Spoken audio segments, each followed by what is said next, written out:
Welcome, friends, to another edition of Economic Update, a weekly program devoted to the economic dimensions of our lives, our jobs, our incomes, our debts, those of our children, and those looming down the road for them and for us. I'm your host, Richard Wolff. I've been a professor of economics all my adult life, and I currently teach at the New School University in New York City. Well, it's a hot time in August in most parts of the United States, and indeed in most parts of the northern half of this globe of ours. But the hot weather hasn't changed the flow of economic change and the flow of economic news.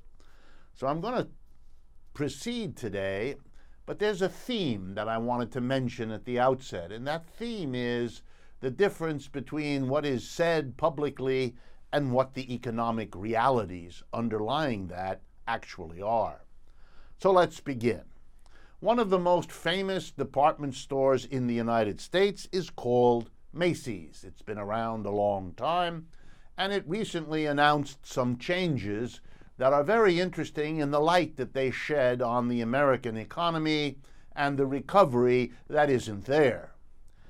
Let's begin quickly. Last year, 2015, Macy's closed 41 stores. This year, 2016, Macy's intends, as it announced this last week, to close 100 more stores. This is an enormous proportion of the stores they have and suggests that there's trouble in the department store area.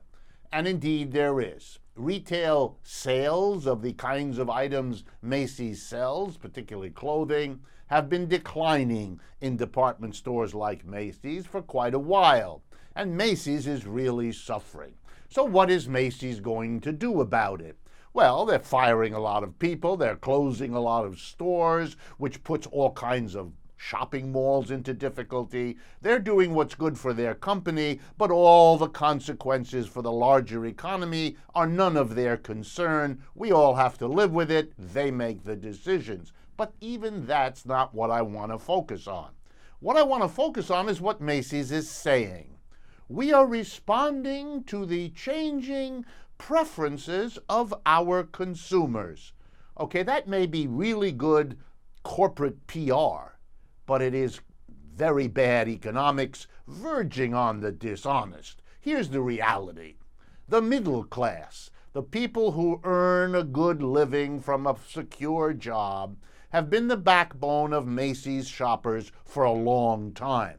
But they don't have enough money anymore. You see, the recovery that's supposed to have happened didn't happen for them, and they're having to economize all over the place, including buying clothing at Macy's. So what Macy's is doing, which is what the corporate world does, is say, okay, you folks don't have enough money, we're not keeping our stores open for you. We're going to where the money is. And indeed, that's what Macy's is doing. It's going, in the lingo of the trade, upscale. It is going to refashion its stores so that they have more of a glitzy shopping experience.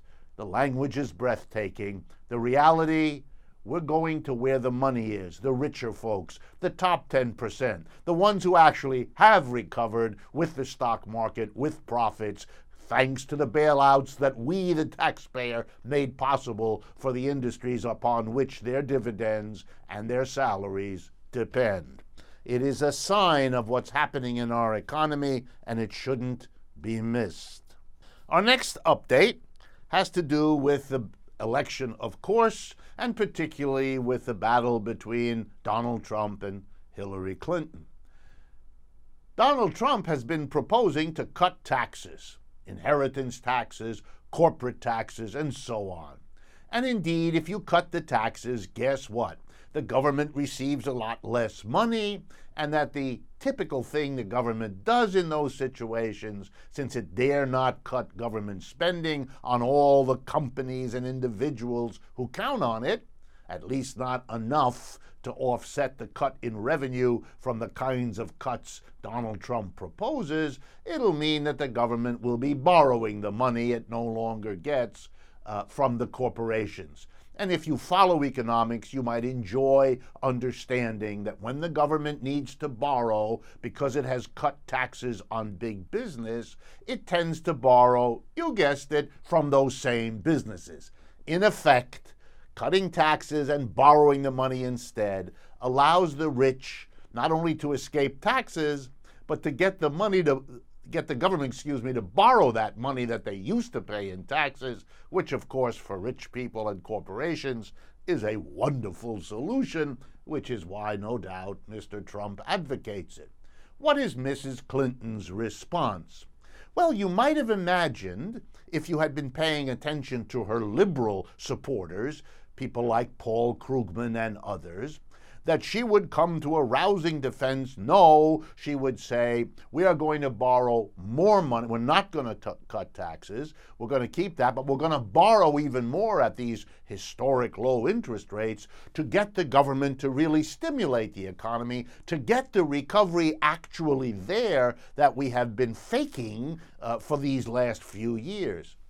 But no, she's not doing that, showing how deeply she's affected by Republican ways of thinking. She's worried about the deficits, and so she plans to avoid deficits by keeping the taxes on corporations where they are and not borrowing any money, even though, of course, that means the very stimulus her liberal supporters want won't be forthcoming. So for those of you who expected an election of Hillary Clinton to give the economy a big boost, maybe not. The UN and associated agencies have come up with new information, which is the background to the story I want to tell you next. This has to do with the changing population distribution around the world. What do I mean? I mean the balance between people that are over 65 years of age and therefore probably intending pretty soon to retire, versus the proportion of our population under 15 years of age, the people who over the years to come are going to be the workforce. And traditionally in society, the young people entering the labor force produce the goods and services that are consumed by folks over 65 who themselves no longer produce. And indeed, we have promised in all the advanced countries, and indeed in most countries, to give the older people pensions, money that they will have to live decent lives after they stop working. And that is going to require that the people who produce, the younger folks, produce enough to do that. But if there aren't enough people, if the balance of population is changing, we might have a problem. And indeed, the latest statistics do. There's a fellow, a quite famous fellow named Joseph Chamie, Chamie, who used to be at the United Nations and now is independent, who does the kinds of studies about this. And he refers to it as a change in the world from the Toys R Us society to the Olds R Us society. That is, across the world, the proportion of elderly is growing much faster than the proportion of young people entering the labor force. In 1995, this began in a dramatic way in one country, Italy, where the proportion went really badly in the sense that there weren't enough people to produce in the way of the past, let alone to produce enough to take care of all the large proportion of folks who are over 65. So what then does this mean? Well, basically it means that we're not going to have enough stuff being produced by the shrinking proportion of young people all over the world. And it's getting really bad when you look at the numbers between now and 2020, which isn't that far off. So the question is, what's going to happen? And in the articles that are being written, something is assumed which I want to challenge. The assumption is either if we don't have enough people working, either we can't give the pensioners what has been promised to them, not through any fault of theirs, but just by the way the population's age distribution is changing, or we're going to have to tax the younger people hugely to raise the money to take care of the old. And that, of course, threatens some kind of war, tension at least, between the older parts of our population and the younger. And more tension in modern society is the one thing I think most of you can agree we don't need and we don't want. Is there no way out? Of course there is, and it's the one that is peculiarly absent in most of the discussions. There is an option that means we can honor our obligations, pensions contractually agreed upon by employers and employees. We can honor those pensions, give the older folks who've given a lifetime of work a decent retirement for the rest of their lives without taxing the younger people. And how would we do that? By redistributing the wealth in our society. We have, over the last 40 or 50 years, not only seen a change in the distribution of the age of our population, which is what these studies focus on, we've also seen something else, a spectacular concentration of wealth at the top. That's why we had Oxfam in England, which I talked about in earlier programs, released that stunning statistic earlier this year that the richest 62 people in the world, the 62 individual persons who are the richest in the world, together own more wealth than the bottom half of this planet's population, roughly 3.5 billion people. You know how we can solve the pension problem? Take a good portion, I don't know, let's say half of what the wealthiest in the world have. You know, for someone like Bill Gates, it might mean his wealth goes from 60 to 80 billion to a mere 30 to 40. He'll hardly notice. But meanwhile, the resources that will become available to honor our pledge to the hundreds of millions of older people who've given a lifetime of work can be kept. No, the choice isn't between dishonoring ourselves in terms of how we treat our elderly or loading up our young people with even more tax burdens. No, there's an option. The fact that it isn't spoken about tells you a lot about the culture and the ideology that governs here in the United States, and that's what has to be punctured. That takes me to my next update, which talks a little bit about those rich people. A story in Bloomberg on the 10th of August this month tells us that there's a new Duke of Westminster that has just succeeded to that noble chair in Great Britain. Wow. Hugh Richard Louis Grosvenor, I kid you not, who became the 7th Duke of Westminster after the sudden death of his father this last week. He joins Bloomberg Billionaires Index as one of the 400 richest people. He's particularly interesting because he is the youngest. He is 25 years old. A single young man, 25 years old, who has, if the numbers are correct, $12 to $13 billion, the youngest of the 400 richest people that Bloomberg tracks. And so Bloomberg tells us about some of the others. There's the young group, and I want your hearts to beat for the tender ages at which they have wild amounts of money. The inheritor of the wealth of the Walton family, the family that became rich through the Walmart department stores, Lucas Walton, he's 29 years old, and he has a bit more than the Duke of Windsor. Still more, Dustin Moskovitz, and let me remind myself and you what Dustin Moskovitz is. Oh yes, he was a co-founder of Facebook. He is only 32 years old, and he has 12 to 15 billion also. And then there's the most famous of the young men, Mark Zuckerberg, the other co-founder of Facebook. He's 32 years old, but he's in a league of his own. He has $55 billion. Isn't it interesting that a few pages away from reading about the old people may be hobbled with a miserable retirement because of the way age is going, forgets about the absurd excess of wealth that has concentrated at the top, which could be made available for all manner of socially useful things, much more useful, much more ethical, much more humane than allowing this wealth to accumulate in the hands of a tiny minority.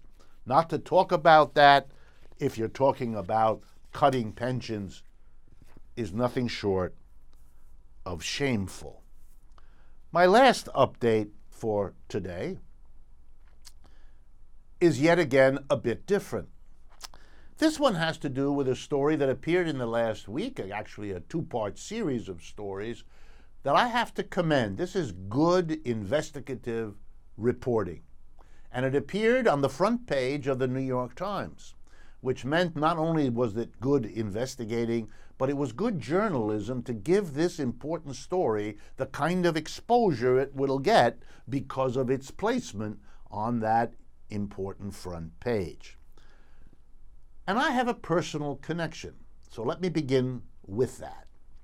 When I was a graduate student at Yale University years ago, getting my PhD, toward the end of that process, it was quite typical for recruiters from major corporations and major think tanks and major government agencies to come by Yale offices in New Haven, Connecticut, and offer to meet with students who might be interested in a career with the particular institution they represented. And if that went well, if you signed up as a graduate student, which I did for some of these interviews, and if you liked them and if they liked you, well, then you'd likely be called to wherever their headquarters were for a follow-up interview, which might indeed lead to a job. And one of the entities coming was the Brookings Institute. So we all learned as graduate students what the Brookings Institution was.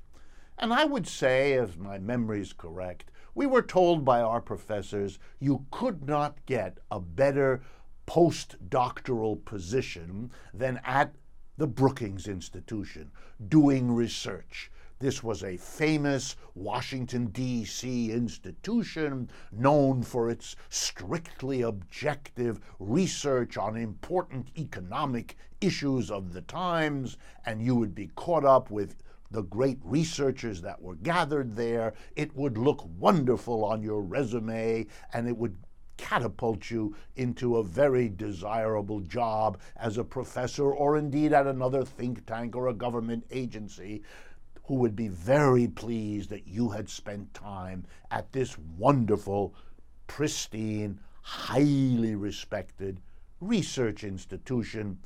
That's what was called those days. Nowadays we call these things think tanks, but it's basically the same idea. So imagine how interesting I found it when the New York Times article basically says that the Brookings Institution, which is discussed in detail and by name, has a very shady dimension to itself. It turns out it takes huge amounts of money from people with very particular economic interests that are followed up by the research at Brookings fitting really nicely into what they need, these donors to the Brookings, in the way of something that can be touted as objective scientific research, but is actually, as the Times suggests, lobbying by another name. It's being the paid, hired research gun of the big corporations. And they give several examples, the Lennar Corporation being the first one. That's a major home builder in the United States with a big lucrative project in San Francisco. And it turns out the Brookings Institution did a lot of research that had the interesting quality of suggesting how good this would be for San Francisco if they did something that stood to gain the Lennar Corporation millions of dollars, if not billions, and that only cost Lennar a $400,000 contribution to Brookings. But as I looked into it, I discovered two other things. The chief fundraiser, it turns out, and this is from the Observer newspaper, also last week, the chief fundraiser for the Brookings Institution, Haim Saban, is the same man who's the chief fundraiser for Hillary Clinton. Uh-oh. Throughout the primary between Clinton and Sanders, the Brookings Institution, this supposedly neutral, objective, and scientific institution, issued a long series of reports mocking, ridiculing, and dismissing the economic proposals of Bernie Sanders, while suggesting those of Hillary Clinton were the height of responsible economic policy. It turns out the money comes from the same man.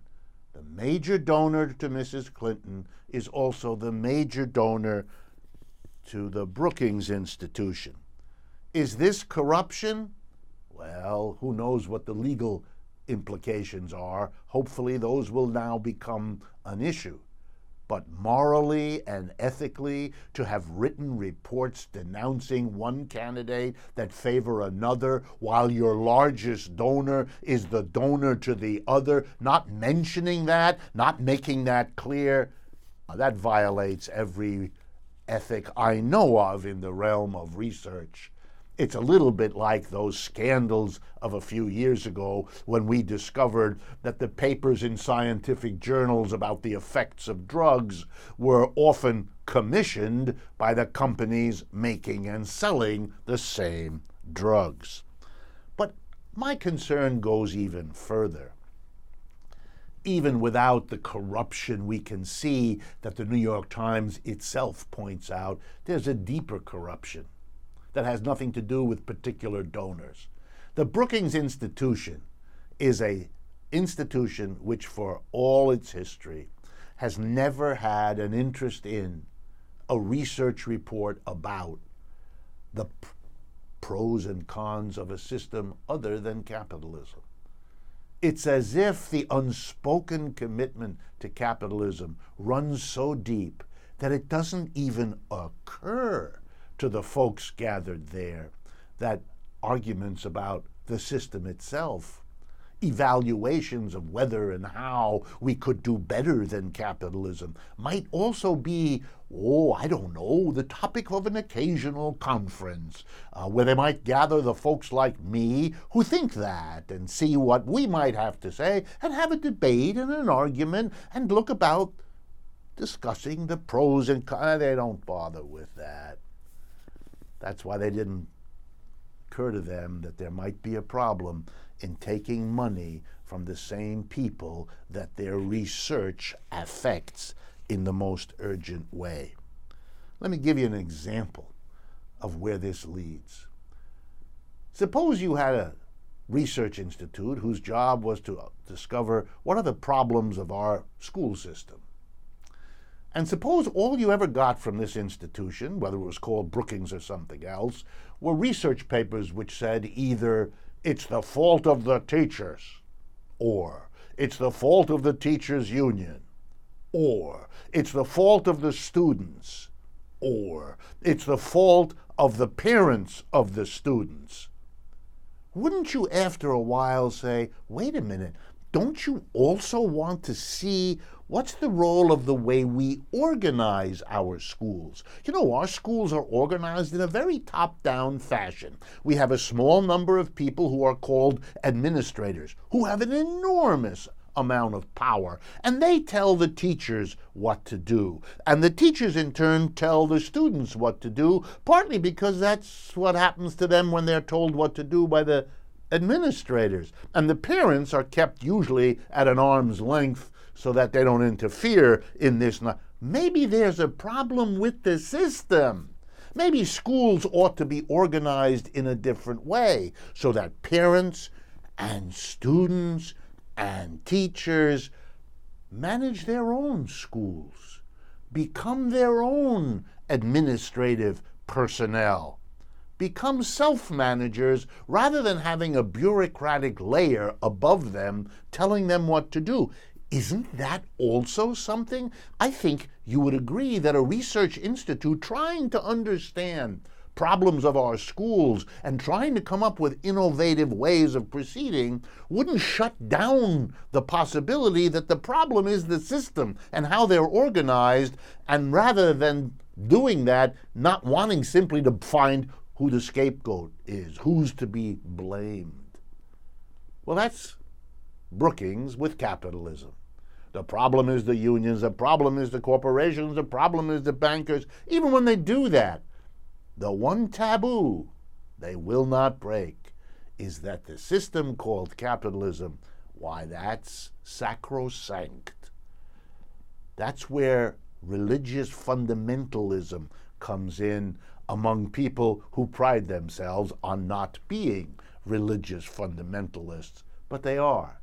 But their religion is secular, and their God is capitalism, and it is not to be questioned.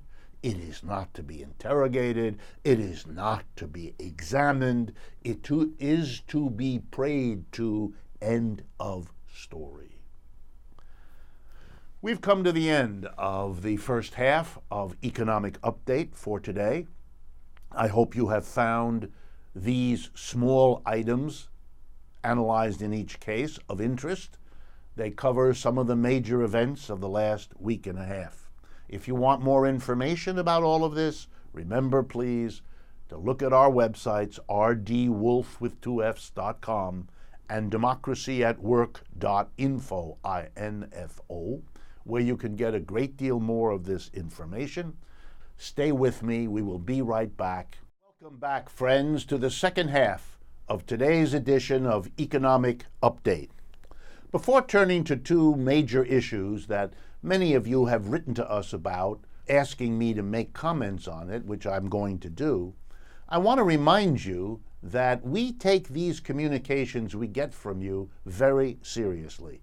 They help us shape this program. They help us decide not just the topics that we're going to investigate, but how to organize the analysis so it serves your interests. It also helps us to discover who we might bring here to interview, who has the kind of experience and expertise that can best speak to the very issues and questions you have raised.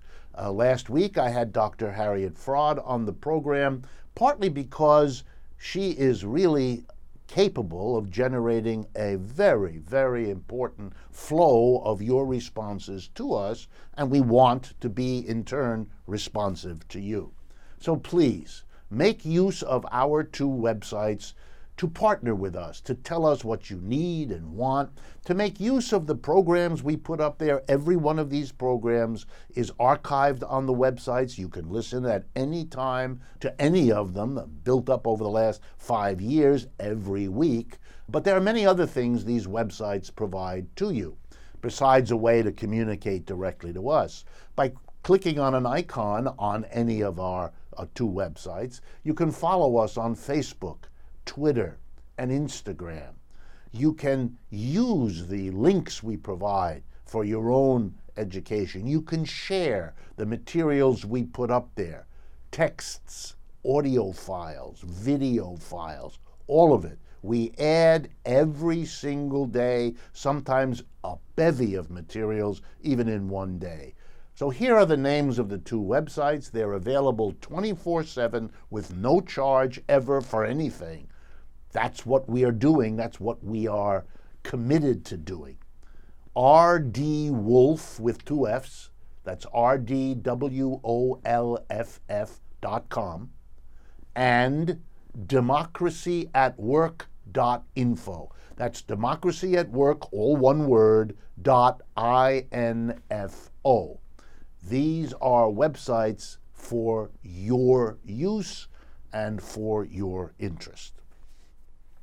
Okay, Many of you have asked questions about worker co-ops, something we talk about often, and that's basically because we believe, the whole team here at Democracy at Work, we believe that's a direction that economic change has to take.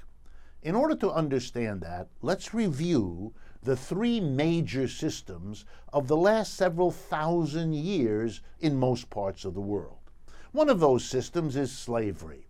And what's distinctive about that system is that it divides the people doing the work into two major groups, masters and slaves. And typically the slaves do all the work, produce a lot of output. It is automatically and immediately owned by the masters because they own the land and they own the workers, the slaves. That's what slavery means. And then the masters give back to the slaves whatever they think they need to keep the slaves alive and healthy so they can keep doing the work of the society. That's slavery, and it has been in existence in all different parts of the world, sometimes for hundreds and sometimes for thousands of years. The next system is called feudalism. There the division is again between two basic groups. But they don't have slavery. That's why it's a different name and a different system. What they have are lords and serfs. Serfs do the work again, all of it, but they work a little bit on land for themselves and they keep the produce of that to nurture themselves and their family. And another part of the time they work for the lord, who gets to keep whatever they produce that other part of their working day or their working lifetime. So once again, the mass of people produce the output, and it goes partly to them to keep them going as serfs, and partly to that other group. And as you might have guessed, the masters are small in number, and the slaves are large, and the lords are small in number in feudalism, and the serfs are a large number. And now we come to capitalism. And capitalism is like those other systems in that it also divides the people involved in producing goods and services into two great groups. But we call them neither slaves nor serfs. We call them employees, that's the majority, and a small number called the employer. So the employer and the employee is a different arrangement. The employer doesn't own the employee, as in slavery, and the employer doesn't have the employee work on his own project part of the time and work for the employer the rest of the time, as in feudalism. Instead, peculiar, something that happened neither in slavery nor in feudalism, the employer and the employee sign a contract, literally on a piece of paper, or at least verbally between them, that the employee is going to come to work 5 days a week, usually 9 to 5 or some hours like that, produce with his or her brains and muscle whatever it is that's to be done, with materials provided by the employer, and at the end of each day, after they've poured their creativity into whatever is to be produced, they go home and the employer keeps the fruit of their labor, which he then sells, typically in capitalism. The revenue he gets from selling what the workers have produced, he gives part of it to the workers as a wage or salary. He uses part of it to replace the tools and equipment that were used up, and the remaining part he calls profit and keeps for himself. Is it similar, therefore, basically to feudalism and slavery? It is, in the sense that one group, the majority, is doing lots of work to sustain a much smaller group that tends to accumulate impressive wealth in this way, just as the masters did in slavery, the lords did in feudalism, and the capitalists have done in capitalism. Capitalist being another word for employer. Have people in these kinds of societies that have, as I say, lasted either hundreds or thousands of years, have they been the only arrangements for production? And the answer here is very important. The answer is no. Human beings have looked at that system, all of them, the slave system, the feudal system, and the capitalist system, and said, I don't want any part of this. I don't like it. I don't accept it. I don't tolerate it. I want to organize production differently. And if I can't do it for my community as a whole, I'll do it for myself. And what words have been used by people through the ages who didn't want to be part of the slave economic system or the feudal economic system or the capitalist economic system? Well, one phrase they used, and lots of variations of this, but one simple phrase that'll ring true, I think, to most of you listening or watching, is the phrase, I want to be my own boss. I don't want to be a slave. I don't want to be a serf, and I don't want to be an employee. But tell you what, I don't want to be a master, a lord, or an employer either. I don't like that way of relating to other human beings 5 out of 7 days a week during my work time. So these are people who did something else, who resisted, who revolted, who took another way economically. What many of them did was say, I'm going to be my own boss, I'm going to work alone. I'm going to work on my little farm, or in my little workshop, or in my little boutique or store. And I'm not going to be anyone's employee, and I'm not going to be anyone's employer either. I'm going to work for myself because that is a more satisfying, a more ethical, a less exploitative way to live my working life.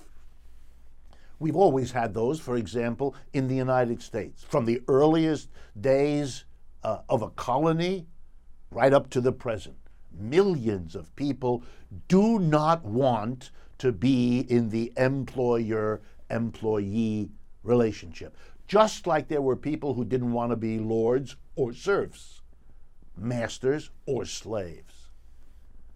But there's a second way that people have broken away from the master, slave, lord, serf, employer, employee set of options. These are people who didn't decide to break away by becoming their own boss in an individual worker enterprise. Instead, they banded together with other workers and said, you know what we're going to have? We're going to have, and then there were many words, a co-op, a commune, a community. We're going to organize work so that we are all both, employees and employers. We're not going to do it as individuals, the way others do. We're going to do it as groups. We're going to have a cooperative, collective, communal, community, lots of words for this, way of producing goods and services. I'm going to use the word co-op. And these worker co-ops focused on a cooperative way of producing to get away from slavery, feudalism, and capitalism, to have a way of working that is different, that does not divide into a few who dominate and control and the many who are dominated and are controlled. There's a deep democratic impulse behind the notion that you bring democracy into the workplace by making it cooperative. One person, one vote. That allows me then to turn to what is distinctive about worker co-ops. And here we have to be very careful because there's a lot of misinformation.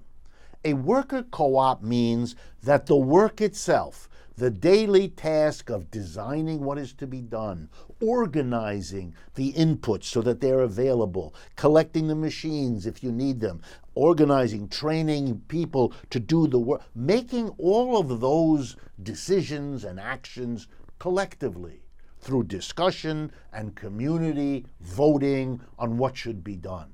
on what should be produced, on how it should be produced, what technology are we going to use, where are we going to produce it, in this community, in this country, where? And finally, what are we going to do with the profits, with the excess beyond what we pay ourselves as workers? We're going to have an excess, a surplus, a profit, and how are we going to use that for what purposes? To grow our enterprise, to provide a daycare for our kids, what? That's a collective decision in a co-op. It is the decision of the master, the lord, or the employer in slavery, feudalism, and capitalism, and that's a fundamental difference in how co-ops work. But if you understand that, then you can see right away that we are not talking about worker ownership.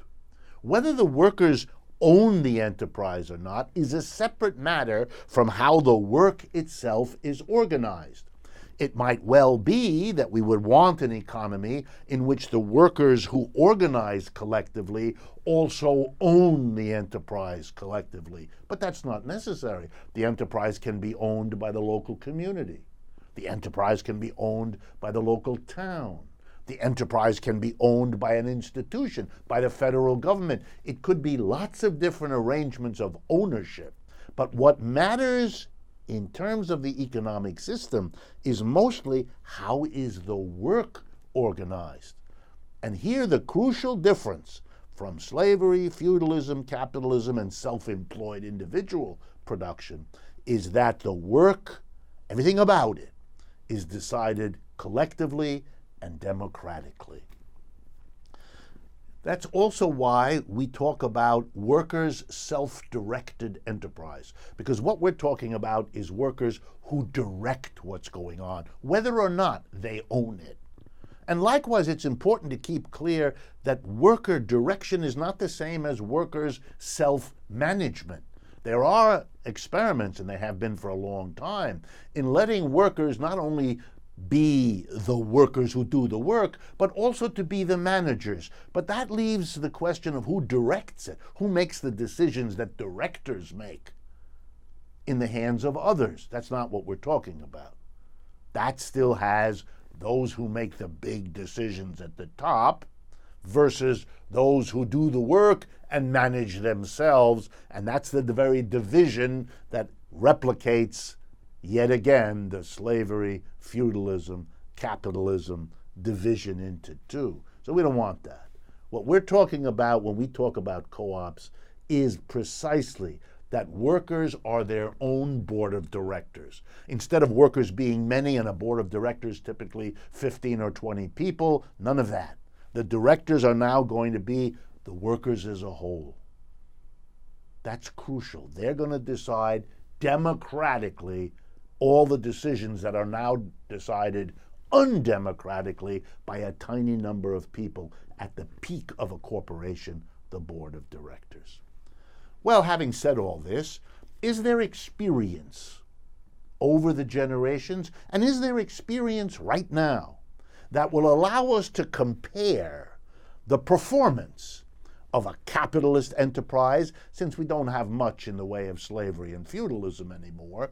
Is there a way to compare the kinds of division that capitalism represents, employer-employee, and how those enterprises organized that way work, with how cooperative enterprises do? Well, we don't get much of that research done around the world because capitalism is dominant, but we get some, and I want to conclude today's discussion by giving you a report on one of the most interesting systematic comparisons between how cooperative enterprises work and how capitalist enterprises do. For my American audience, I need to remind you that there are many countries in the world where cooperatives are a much bigger part of the economy than in the United States, making it easier in those countries to make these kinds of comparisons because you have a lot of enterprises organized cooperatively relative to the capitalist structure. That's a little bit behind here in the United States, but we have them, so we can include them, and they have been included in the research that I'm going to report on to you right now. First, in case any of you wish to follow and pursue this, The reporter in question, the research I'm going to report on, was done by a professor of economics at Leeds University Business School in Great Britain. It's an old, established business school at an old, established, and highly reputed British university. Her name is Virginie, it's the French version of Virginia, Virginie Perrotin. I'm going to spell it, P-E-R-O-T-I-N. Once again, Virginie Perrotin, P-E-R-O-T-I-N. And you can find her work on the web at www.uk.coop. Real simple, www.uk.coop. And the paper she wrote that I'm going to report to you on is called What Do We Really Know About Worker Co-ops? And she has made a systematic study across many countries of the relative performance of capitalistically organized enterprises and cooperatively organized enterprises. That is, the dominant form, capitalism, top-down, hierarchical, tiny group of people making the decisions, everybody else has to live with them, versus a cooperative, democratized workplace. And I'm just going to read you the main findings of her research. If you go again to the website, www.uk.coop, all one word, C-O-O-P, you can get all the details. Here are the main findings. Worker co-ops are larger than conventional businesses and not necessarily less capital intensive. That is, they have all the machines and bells and whistles. There's no need to think of co-ops as somehow intrinsically small. That's just a mistake. Number two, worker co-ops survive at least as long as other businesses and have more stable employment than capitalist outfits. That's right, they're not short-lived, they last longer. And here comes the big one. Worker cooperatives are more productive than conventional capitalist businesses. Their staffs work better and smarter, and production is organized more efficiently. Next, worker co-ops retain a larger share of their profits than other business models, i.e., capitalist enterprises. Executive and non-executive pay differentials are much narrower in worker cooperatives than other firms. In other words, when the workers together decide who gets what amount of salary, they still give some people more than others, depending on what they need and what they think is reasonable. But the gaps between rich and poor are much, much less than what happens in capitalism. So, to summarize, what do we see? Co-ops, like self-employment, have been a way for people to resist being taken over, forced to participate in a binary, in a two-part organization of production, whether it's master-slave, lord-serf, employer-employee. They don't want that. They want to be their own boss, either individually or as part of a collective that is its own boss, because it directs itself.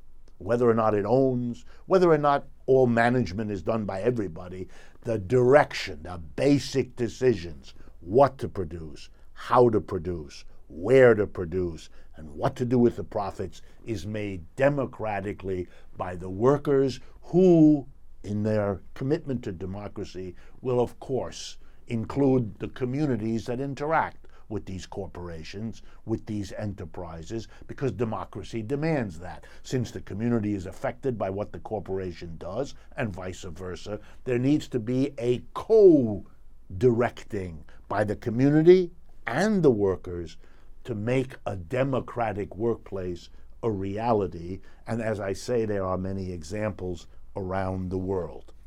Worker co-ops have always been an option, and when systems break down, when slavery broke down and passed away, when feudalism broke down and passed away, one of his signs was the growing numbers and commitment of people to not be part of those unequal systems, to be their own boss individually or to be their own boss collectively.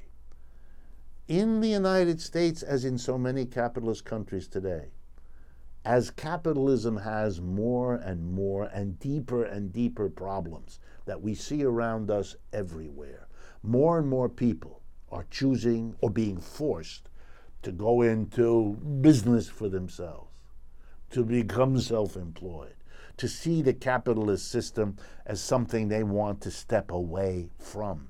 And they are discovering self-employment more and more, but they're also discovering cooperative employment, cooperative organization of enterprises more and more. That's not only a healthy new direction, it's a sign that the system we're living in, that we became used to, capitalism, may well be coming to the end of its historical period, just like the other systems that divided society into a small number who became wealthy and ran the show and a mass number of people who didn't. Those societies passed away. Capitalism may be following in their path. We don't have much time left. I took more than I expected to make these points about worker co-ops, but you have been communicating to us a desire to have these kinds of questions asked and answered. In the time that remains, a few comments about unemployment. Here in the United States, and it is worse in many other parts of the developed world, for example, Europe, but here in the United States, we have somewhere between 15 and 20 million people who have no job. Either they're looking for one or they've stopped looking, but in any case, that's the rough number. The cost of this for the society as a whole is stupefying. It is overwhelming. It's hard for me even to talk about it in a calm voice. Every statistic we know indicates that unemployed people have more physical and mental problems. Their difficulties, of course, become the difficulties of their spouses, their children, their neighbors, their relatives. The damage done to their self-esteem, the damage done to all the people they interact with, it's overwhelming. The burdens those people then have to put on social services, from hospitals to childcare, it ramifies. It's crazy. There's really no other word for it, to allow the profit calculations of employers to lead them to decide, I need to fire 20% of my people, like Macy's that I talked about in the first half of today's program, closing 100 stores, just telling those people to get lost, that a company can provoke the problem of unemployment simply because it's profitable and have no responsibility for what in the world happens as the consequences of their decisions ramify. That's an insane way to organize an economy. The losses to our society from unemployment are way greater than the gains to the private profits of those who cause the unemployment. Why do we permit this? Why don't we have a program that immediately puts these people to work doing something socially useful and taxing the rich in this society, who are the benefits of 40 years of inequality getting worse, to do something to deal with the social disaster that they, in their role as controllers of business, are the main causes of? This is a simple question of efficiency and of social justice. Unemployment is a scourge. It is one of the worst costs of sustaining capitalism. We've come to the end of our program. Thank you very much for your attention, as always. We are now at 70 stations and counting across the United States. We're very proud. We ask you to help us find more stations. We want to thank all of you for partnering with us, the action groups that are forming around the country to work with us, Truth Out, that independent source of news and analysis, our longtime partner. It is a pleasure to make these programs and to see that they're getting out there, they're helping, they're informing. It makes my coming here every week one of the most important and meaningful things I do in my life. I look forward to talking with you again